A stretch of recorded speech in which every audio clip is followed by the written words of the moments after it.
Howdy. Welcome to Workshop Wasteland. If this is your first time being here, thanks so much for checking it out. If you've been here before, thanks for coming back.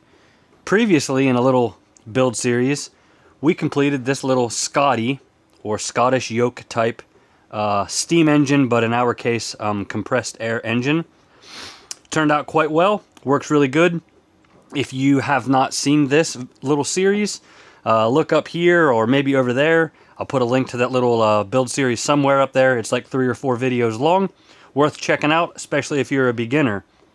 Coming to you today with some, I guess, a little bit of a channel update, and also show you some of the cool toys that the man in red with the beard that comes down your chimney brought me, aka my wife. She's not a man, she doesn't have a beard, she doesn't wear a red suit, but my wife got me some cool stuff for Christmas this year. I got myself a couple of things, and I just thought I would show you. One of them is going to be the next big project that we're doing here on the channel, so you'll definitely want to check this out. First and foremost, I got me some drill bits. This is a numbered drill set, so 1 through 60 from Drill Hog. And then I also got a fractional drill index. So this is a 1/16 to a half. These are not Drill Hog. These are just something, I got this off of Marketplace. And then I got these off of eBay. So these are the M7 high moly bits. I've played with them a little bit. They seem to work really well. They have an unconditional lifetime guarantee. We'll see what that's all about as the time comes, if I ever need it. So super excited to have some better drill bits. I had been using Harbor Freight Specials, and they are special, let me tell you. Some of them are great, some of them are absolutely trash. So I guess you do kind of get what you paid for. A good set of drill bits is definitely worth the money. I was trying to get by cheap, and you know, you get what you get. So I would not advise getting Harbor Freight drill bits, at least not for super pinpoint accuracy. Not that a drill's all that accurate anyways, but hopefully these name brand actual quality bits will be better. I got me a new spring-loaded center punch. I guess this would be a Neiko brand, N-E-I-K-O. So far, I really, really like this. I like the fatter handle on the end of it. It gives you a little bit more of the ability to grip on there and, you know, push it down and get that spring-loaded action. It works every single time. It's actually adjustable. None of the other ones that I had were adjustable. So if you were doing something a little bit more delicate, you could turn down that spring pressure a little bit and make it not slam quite so hard. I got an optical center punch. I made one of these, and it works okay, but I'm hoping that one that I purchased will actually work better. So the way this works, if you've never seen an optical center punch, you would sit this down on your material, look in this optic, which is literally an optic, and there's a crosshair in the bottom of it. You probably can't see it on camera, but take my word on it. So it's like looking in a rifle scope, right? You get this aligned with your scribe lines, and then once you have it aligned, right, so you move this around, find your point, pull this guy out, and then it has a hardened steel center. Put that in there, give it a little tap with a hammer, and you make a very, very accurate punch mark. As you've seen time and time again here on my channel, I like to lay out basically everything with scribe lines. It helps me to not make mistakes. Not that I don't still make mistakes, but it does help to not make mistakes, and these optical center punches work really well. Let me grab the one that I made and show you what I screwed up on. So this is the one that I made, and it works, but it's not super accurate. I put a little tiny dot in the bottom of it. I think you can see that black dot there. And it's not quite perfectly centered, so as you're spinning this, the dot is, you know, making an oval. So it's not perfect. It's really, really close, but not perfect. And then the optical part, the crown or cone or whatever you would call that I made, you know, like the dome on it, just isn't quite right. I played around quite a bit to get it right. It's as good as I can get it. I don't know what to change. I don't know if it needs to be convex, concave, you know. I was thinking about like a pair of eyeglasses and the shape that they are to try and get you the magnification that you would need. So This is as good as I could come up with. If anybody better understands how this would work, maybe you have something you could throw out there. I recessed an O-ring in the bottom of mine to help prevent it from sliding around. This is of course made out of aluminum. And then I have a piece of O1 tool steel that fits in there nice and snug to tap with a hammer. I actually like the one that I made better. And unfortunately, the pieces from the one that I purchased don't fit in here. This is already bored out too large, so I can't use this. But I may try and make a bushing or something because I like mine better. That one has cork on the bottom of it. I think that's kind of cheesy. Kind of a crappy design. Wasn't that expensive. It does work really well. We'll just have to see how long it holds up. Then, something that my wife purchased me is a over-under reamer set. 1/8 inch to 1/2 inch. As you can see, a complete set of reamers there. And this is over-under, so 1 thou over, 1 thou under. So in the case of 1/2 inch, right, 0.5, this is 0.499 and 0.501. And the reason why I wanted this is sometimes you need a really good fit. I have reamers that are pretty much all dead on size, so 1/8 inch, 1/4 inch, 5/16, all of that. And I wanted a set of reamers that are over and under. So if you need a slip fit or a press fit, really easy to hit that with these reamers. And sometimes you need to like lap something out for a really, really perfect fit. You can use an undersized reamer and then lap out that final 1/1000th of an inch, which is perfect. Then moving on to the next project. This is from PM Research, and I am unbelievably excited to get started on this. Let me move the camera around and we'll kind of show you what we have going on here. So like I said, this is from PM Research. This is a steam engine kit. I don't know which one of these sets of plans has an overall photo. I'm not going to show you very much of the plans. This is their own copyrighted model, and I don't want to get in trouble for that. Also, I paid for it with my own money. Well, or my wife did, I guess. And I don't want to get in trouble and, you know, make a mistake by showing this to you. I'll also input a picture of their website, but that's the model that we're going to have right there. I haven't really looked much at this yet. All I did was open it up, make sure nothing was broken. But let's see what all you get in this kit. First and foremost, looks like we have a cylinder casting.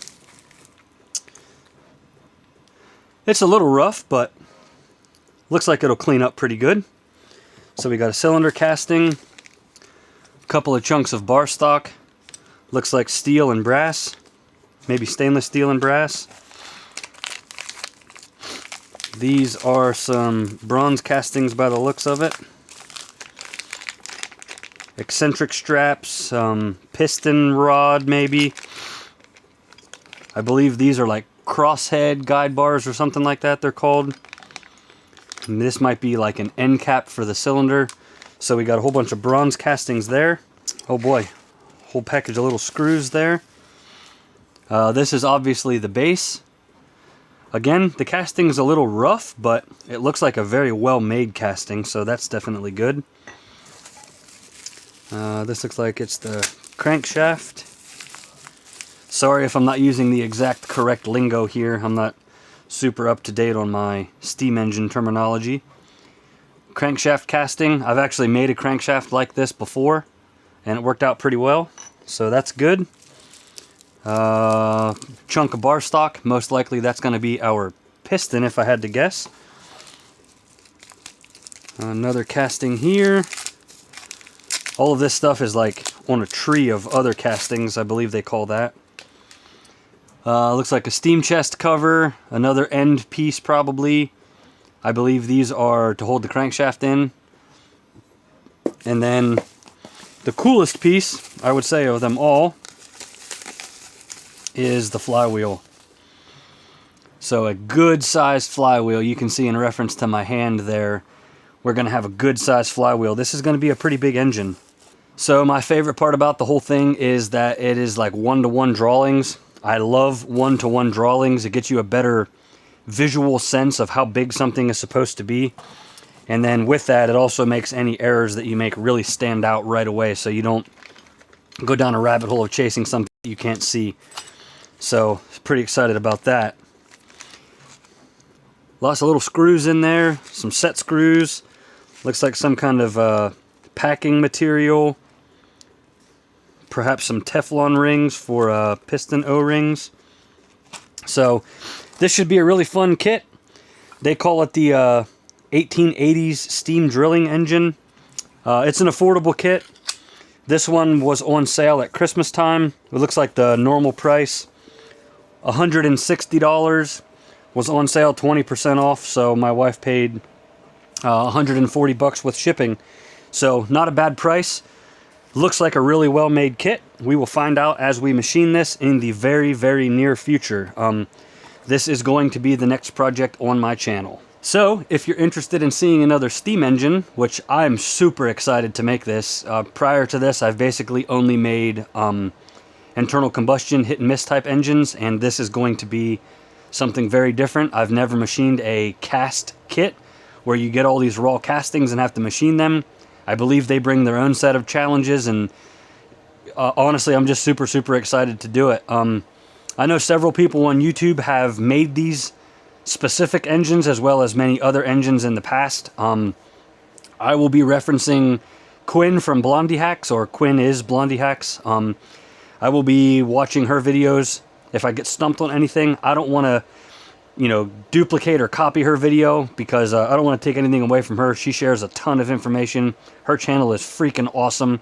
If you are not following Blondie Hacks on YouTube and you're interested in machining, check it out. She's building, I don't know what scale it is, but she's building a legitimate steam locomotive right now. Tons of videos about it. It's freaking awesome. Blondie Hacks, check her out. Very, very awesome channel to follow. Extremely resourceful. She explains things in a way that I think anybody could understand, and her camera skills and her editing are just phenomenal. So enough about that. This will be my next project. Then last but not least in this video, if you've made it this far, thanks for sticking around. I just wanted to say I've hit a bit of a milestone with my channel. I now have 1,000 subscribers, and I have enough watch hours to be able to turn on a feature where you can pay to be a member of my channel. I unfortunately don't really have a whole lot to offer. However, it would be really cool if you were willing to, you know, like buy me a cup of coffee every month. I believe the price is $3.99, so $3.99.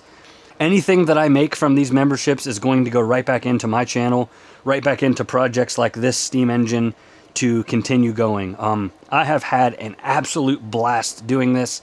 It's been so cool to interact with people in the comments that I've looked up to, and hearing, you know, nice things from them, constructive criticism and feedbacks from them is just freaking awesome.